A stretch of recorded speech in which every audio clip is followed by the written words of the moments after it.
There's never been so many people coming up, and that's because they're gaming the system, and the system has changed for the worse because of what happened with Democrats and what they've done in terms of Congress.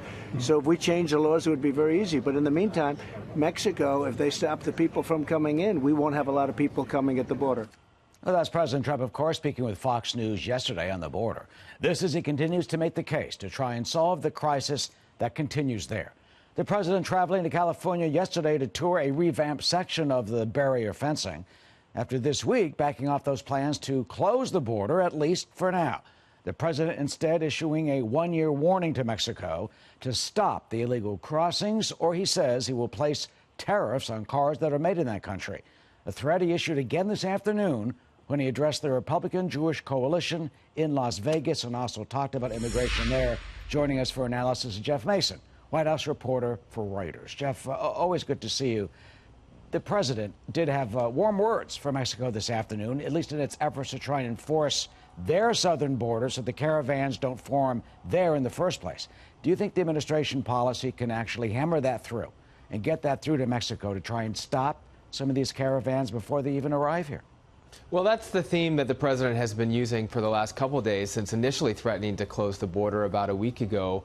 He did say in the last few days, and as you say, he repeated it again today, that Mexico has been doing a good job in dealing with some of those migrants coming at its own southern border. But he has also repeated his threat that if that does not continue or if that were to stop, that he would do one of two things. And the newest thing that he said at the end of this week was that he would put tariffs on cars coming out of Mexico, and the other threat is just a restatement of what he said, which would be to close the border. Now, there was a lot of opposition to that idea from people within his own party after he made that threat, and that's one reason that he backed off, although he says he did not back off. But that was certainly one of the aspects that people were looking at last week after making that initial threat. Yeah, during his speech this afternoon, he pointed out to the numbers. I mean, 100,000 or so illegals who will be arresting every month, more than 1 million expected this year. I mean, 1 million. In fact, just a few days ago, a caravan of 2,000 showed up at the border at Eagle Pass, Texas, in 49 buses. So this is just continuing. I mean, the president is speaking out about it. Do you see any movement on Capitol Hill to try and actually concretely address this further? Well, I think that the president is certainly going to continue to make it an issue, and that his people are no doubt working as well with folks on Capitol Hill. It's hard for me to predict what sort of legislation might come out of that. I mean, there have been attempts to do comprehensive immigration reform for decades under both Republican and Democratic presidents to no avail. That doesn't seem to be the main thrust of what the president's immigration policy is right now. He's more interested in building a wall and in cutting off illegal immigration, although it's worth noting that a lot of the people who are coming through the border are not coming sort of in the middle. They're going to actual checkpoints and turning themselves in. But that is leading to the system being overwhelmed, and the president used the words the other day during his trip to California that we're full, and I think he's hoping that message will stem the number of people coming through, whether it's the legal checkpoints or not. Well, I mean, it is legal, of course, to claim asylum, and that's part of the argument. And he reiterated what you just said, that we are full, during a speech this afternoon. Let's listen to what he said. Get out. Sorry, get out. Sorry, can't handle it.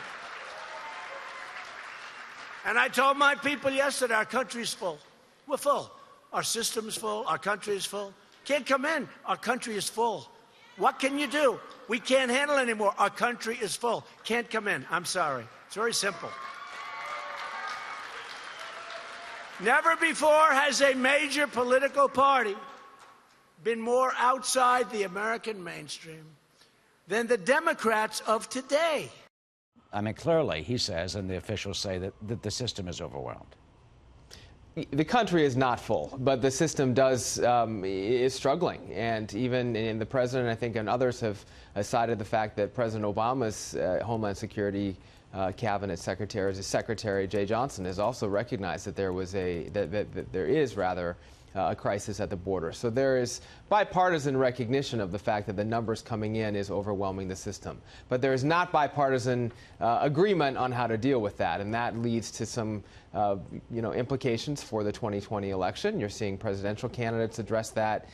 There's a very, very big chasm politically between Democrats and Republicans about the message they want to send to Americans, to immigrants, to the rest of the world about what this country is and how we deal with immigration. And finally, Jeff, one issue of asylum, of people legally seeking asylum, which are allowed to, and of course, when you're fleeing political persecution and crime and this sort of thing, some of the conditions they are facing. The president ridiculed that process, saying basically lawyers have them read a card to tell our Border Patrol officers what to say in order to get into the country under the asylum claim. Let's listen to what the president said about that. Some of the roughest people you've ever seen. People that look like they should be fighting for the UFC.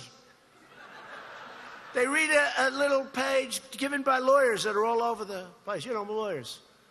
They tell them what to say. You look at this guy, you say, wow, that's a tough cookie. I am very fearful for my life. I am very worried that I will be accosted. If I am sent back home, no, he'll do the accosting. Do you see any modifications in the law as it now stands? Well, I think, number one, the president just doesn't have any patience right now for people coming into the country when he sees the fact that the system is overwhelmed. That said, I know that there were people laughing at what he said in that room, but it is not a laughing matter for a lot of people who are applying for asylum, who really are facing hardship in the countries from which they're coming. But it creates a real dilemma right now for the United States in terms of what the system can handle. I think politically speaking, and we touched on this a little bit before, it suggests that the president is going to continue hammering on this issue as he goes into the 2020 election, and Democrats no doubt will be hammering back. Jeff Mason, White House correspondent for Reuters, former president of the White House Correspondents Association, who presided over that annual dinner. Jeff, thank you. Always good to see you. Thank you. Of course.